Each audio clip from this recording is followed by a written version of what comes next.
I never believed in haunted houses. Not really.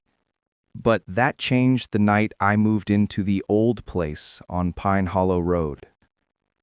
I remember standing in the driveway that evening, looking up at the house. Every window was dark, except one. The attic window. There was a faint yellow light flickering behind the curtain, even though the power wasn't supposed to be on yet. I told myself it was just a reflection. I wish I'd been right. The house had been empty for almost 20 years. I got it cheap. Too cheap, honestly. Locals said no one stayed there long. Tenants broke leases. Buyers backed out. The realtor just smiled and said people around here liked their stories. I wasn't superstitious. I'd just come off a breakup, and I needed peace, quiet, and space. So I signed the papers and moved in.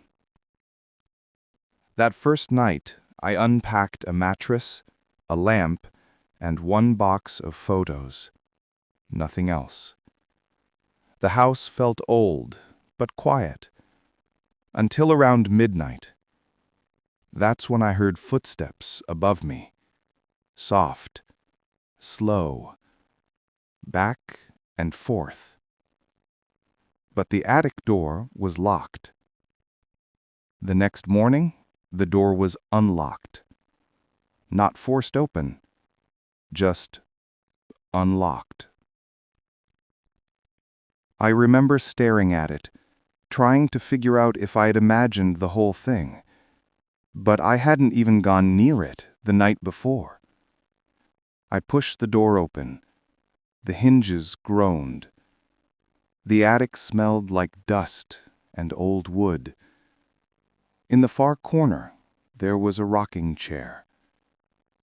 It was gently swaying, back and forth, as if someone had just stood up from it. I told myself it was the wind, but the window was nailed shut. Then I saw the wall. Names were scratched into the plaster, hundreds of them.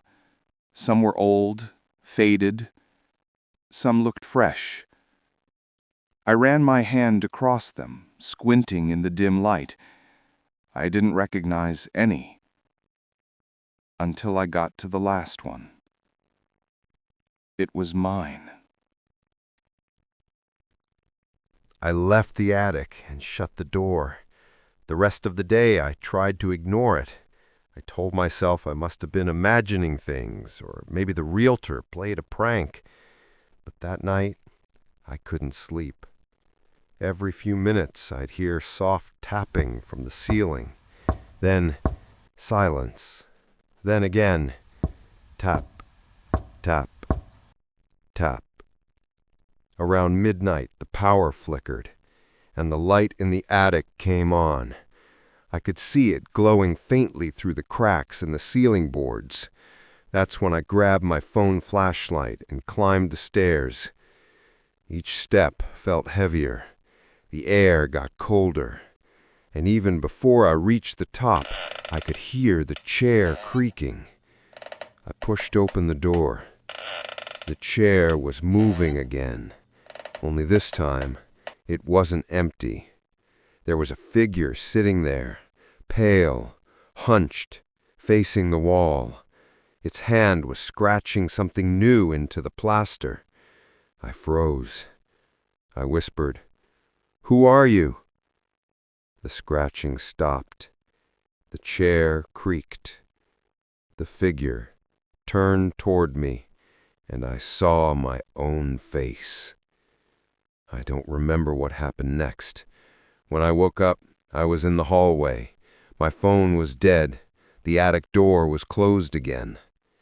The next morning, I packed and left without even grabbing my things. I didn't tell anyone why. 2 weeks later, a sheriff called. They'd gone to check the property after I reported it abandoned. He told me they'd found newspaper clippings in the attic, all about a man who used to live there. He'd gone missing in 1993. His name was the same as mine. The officer said the case was still open. Sometimes I still dream about that attic light, and when I wake up, it takes me a few seconds to remember that I don't live there anymore. But every now and then, just before I fall asleep, I see it again, that faint yellow glow flickering in the dark.